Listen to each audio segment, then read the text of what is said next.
Yeah, Coach, sorry, a little bit late getting this tuned in here. You've had we talk about the rookie wall and all that. You talk about the rookie wall and all that, and how tough it is on rookies. You've got a couple of guys offensive players who've played all 16 games. How tough is that, and how significant is that St. Brown and Penny could get through the season like that? Yeah, we've had a few rookies play a lot of football games this year, and they didn't have the luxury to hit the rookie wall. We were counting on those guys, and after a few games, they're not rookies anymore anyway. But they definitely played more football games they've ever played in their lifetime, and it's impressive to see how they showed up every single week. I'm talking about all of our rookies, and they were professionals. I mean, these young men are growing up fast, and they work hard every day, and they're getting better. With a player like St. Brown, with all the routes he runs, the targets, the catches, and all that, what do you have to do to make sure he doesn't wear down during the game? Well, he does an excellent job of taking care of himself. He stays in great shape. He eats the right foods.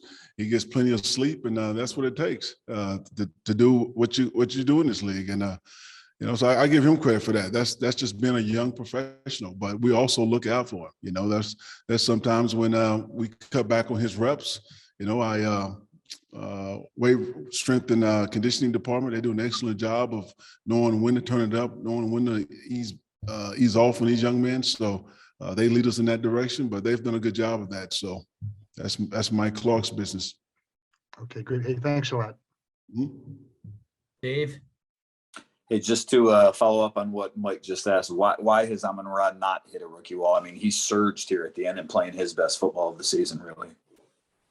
Not every rookie, we have that rookie wall, and we're always looking for it. But, in this culture, in this environment, it's very competitive. You don't have the luxury, like I said earlier, to hit a rookie wall. You got to show up every single week because no one's job is secure. These kids, they compete every single week, and a lot of our young guys, they play because of the way they competed in practice, and we make practices very competitive.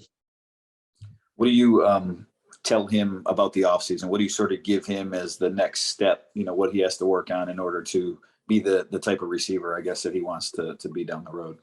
I think number one, you tell him just get the hell away from football, relax, don't do nothing for about a month, and then when you come back, study tape on some of the best receivers in the game, watch yourself, see what you could have done better, and a lot of these players are very visual. I love it when they study tape on other players around the league, and even guys that they grew up wanting to be like. We have access to all that information, so just continue to grow, that way.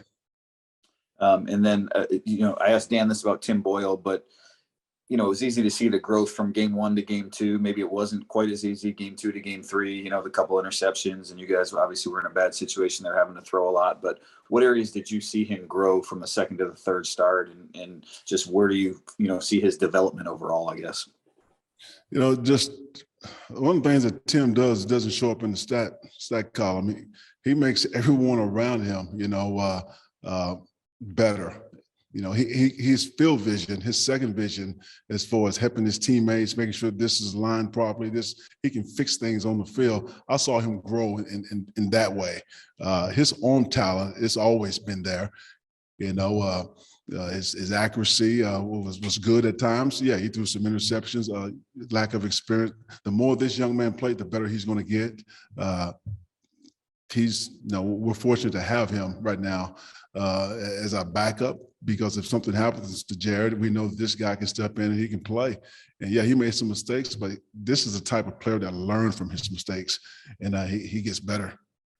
And then last thing I have is just for you. How do you sort of approach the off season, the next week or two ahead? I mean, you're used to, being in a head coaching role and having to break down the whole staff. How do you break down? I've been preaching to these guys all week about this week and focusing on this week and not get too far down the road, because that off season, it will be here in 4 days. But when they get here, we'll deal with it. But right now, we got to focus on this game this weekend and try to finish the season out the right way. But I'd love to answer that question next week. Fair enough. Appreciate all your time this year. All right, thanks, Dave. Appreciate you. Tim? Hey, Anthony, I just got two quick ones for you. Just Jared expressed an interest yesterday that he wanted to play if the knee will allow him to. Just what you've seen from him in practice yesterday, just the movement skills and how he kind of went through and managed practice. I thought he moved around just fine yesterday. I'm sure he's not 100%, but who is at this point in the season? He threw the ball well. We'll see. Like I said, if he can't go, then we feel like we have a good backup in Tim, and we'll go and play with Tim like we have the last couple of weeks. But Jared looked fine yesterday.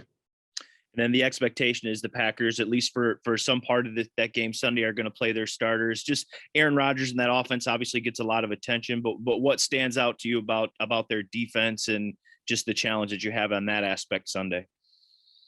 Their defense, it's aggressive. They have two really good edge rushers, those 3-4 style linebackers outside that create matchups for running backs.